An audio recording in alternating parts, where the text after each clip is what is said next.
Good morning class. बेटा आज के लेक्चर में जो मैं आप लोगों को टॉपिक पढ़ा रही हूँ ये मैं ग्रामर से लेकर आई हूँ। इसका है पार्ट ऑफ सेंटेंस, यानी हम जो आज टॉपिक पढ़ रहे हैं वो पार्ट ऑफ सेंटेंस से पढ़ रहे हैं। ये टॉपिक हम लोग पहले भी पढ़ चुके हैं ग्रामर में, इसको हम दोबारा से एक बार रिवाइज कर रहे हैं। इसके लिए देखिए यहाँ मैंने कुछ नोट्स आप लोगों को समझाने के लिए लिखे हैं, जिसको मैं अच्छे से आप लोगों को एक्सप्लेन करूंगी। इन्हें आप ध्यान से सुनना है और सुनने के बाद इसको अपनी कॉपी में भी नोट करना है। तो सबसे पहले बच्चों की सेंटेंस होते क्या है? सेंटेंस होते हैं वाक्य। ठीक है, वाक्य कैसे बनते हैं? शब्दों को जोड़ के। और शब्द कैसे बनते हैं? वर्णों को जोड़कर। ये सब जानते हैं। ठीक है, तो शब्दों का वह क्रमबद्ध समूह जो अपना पूर्ण और स्पष्ट अर्थ देता हो वाक्य या सेंटेंस कहलाता है। फिर से बताती हूँ कि सेंटेंस होता क्या है। शब्दों का वह क्रमबद्ध समूह जो अपना पूर्ण और स्पष्ट अर्थ देता हो, यानी बिल्कुल सीक्वेंस से हो, मीनिंगफुल हो। ठीक है, और वह ऐसा वाक्य हमारा सेंटेंस कहलाता है। सेंटेंस के दो भाग होते हैं।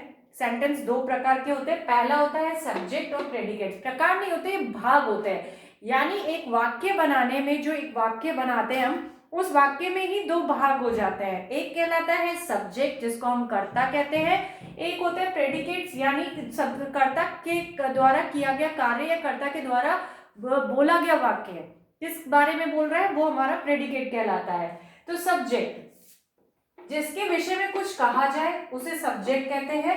यह कोई नाउन या प्रोनाउन होता है। ऑब्वियसली सब्जेक्ट में हम जिसको भी यूज कर रहे होंगे वो कोई नाउन या प्रोनाउन ही होगा। तो कि जिसके विषय में कुछ कहा जाए वो सब्जेक्ट यानी कर्ता होता है, और यह कोई नाउन या प्रोनाउन दोनों हो सकता है। प्रेडिकेट होते हैं बच्चों सब्जेक्ट के विषय में जो कुछ कहा जाए, यानी जो सब्जेक्ट कर्ता के विषय में अगर कुछ कहा जा रहा है। ऑब्वियसली वाक्य कैसे बनेंगे? हम कुछ कहेंगे, बताएंगे, तो पूरा वाक्य तभी तो बनेगा ना। तो सब्जेक्ट के विषय में कुछ कहा जाए उसे प्रेडिकेट कहते हैं। इसमें एक वर्ब अवश्य होता है, यानी क्रिया जरूर आती है। ठीक है, इसके सहायक अन्य कोई भी पार्ट ऑफ स्पीच हो सकता है।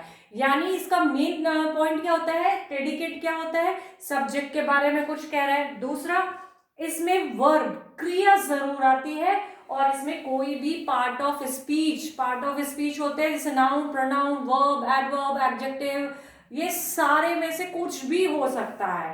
क्लियर हो गया कि सब्जेक्ट और प्रेडिकेट्स क्या होते हैं। अब मैं इसको समझाने के लिए देखिए यहाँ मैंने एक एग्जाम्पल दिया है बच्चों। मैंने लिखा है my brother become an engineer.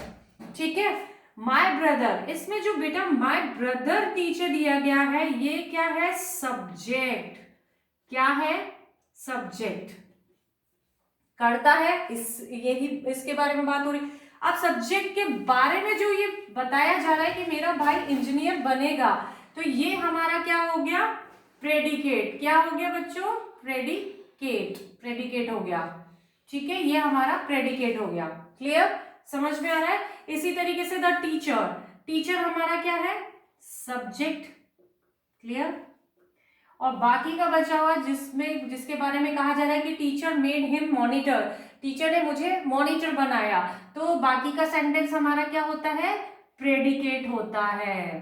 ठीक है बच्चों, ये हो गया प्रेडिकेट। क्लियर? समझ में आ गया आपको?